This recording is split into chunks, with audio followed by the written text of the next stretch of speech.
Hello, Khan Academy people.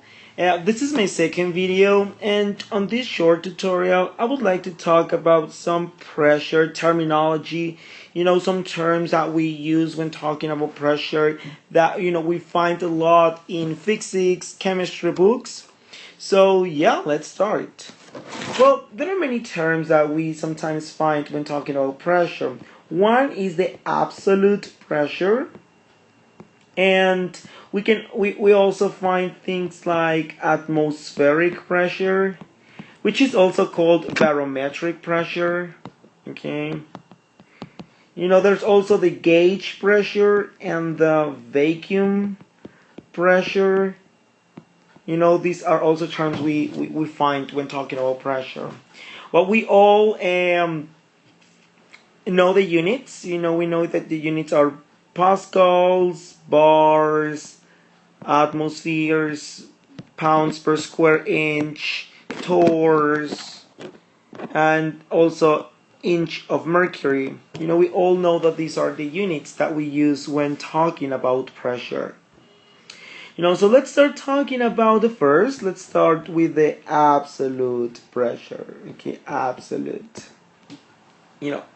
And when we talk about absolute pressure, I would like to bring up the scales. We use scales, to measure things, and we sometimes define scales with a minimum and with a maximum.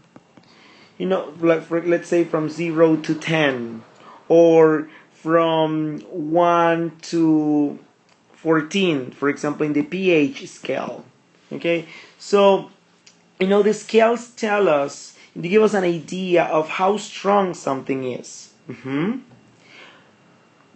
And sometimes we don't define the maximums in some scales. So, for example, when we talk about, let's say, the temperature in kelvins, we don't actually define the maximum, but we do define the minimum. We know that the minimum in a Kelvin scale is 0. There's no molecular energy. But the maximum, we just don't know what the maximum is. We know that the sun, for example, the sun is very hot and it can reach 30,000 kelvins, but that's not the maximum. There can be stars that can be hotter than that. So scales can work perfectly, without defining the maximum, but we do define the minimum.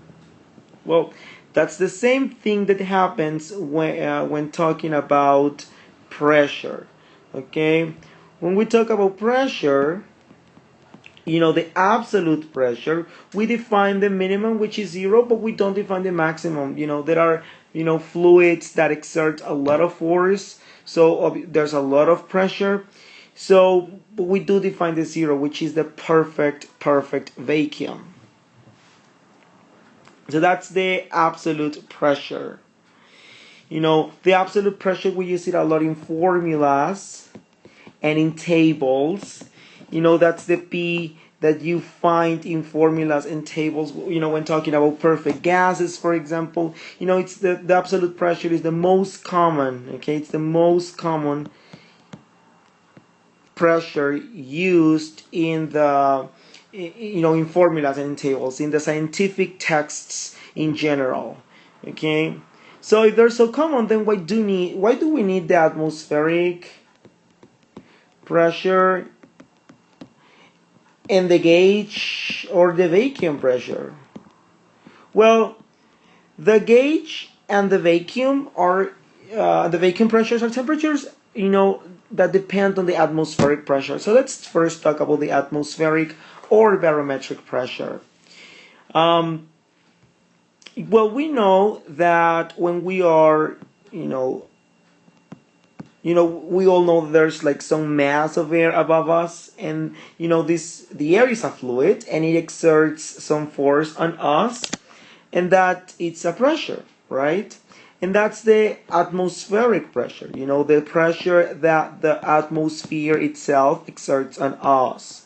We also call it the barometric pressure, and it's the one that the forecast, TV programs tell us, okay? and it's very helpful because measuring the atmospheric pressure, we have an idea of the weather condition, and we can predict hurricanes and all those things. So that's the atmospheric pressure, the pressure of the weight of our air, and it depends on the geography of where you live. So for example, if you live in an island like I do, surrounded by water at sea level, then the atmospheric pressure is usually 1 atmosphere. That's the atmospheric pressure usually. But if you live in a mountain, for example, the higher you go, the lower the atmospheric pressure is. So it will be lower than 1 atmosphere. Okay. Now, so the gauge pressure tells us how higher, and this is very important, how higher than atmospheric pressure we are. So in systems like balloons, or systems like your car tire, this is a tire, sometimes the absolute pressure of these systems is higher than the atmospheric pressure. So if your atmospheric pressure is 1 atmosphere, that's the atmospheric pressure. And if the pressure of the tire is 2.3 atmospheres, then it means that we are 1.3 atmospheres above the atmospheric pressure.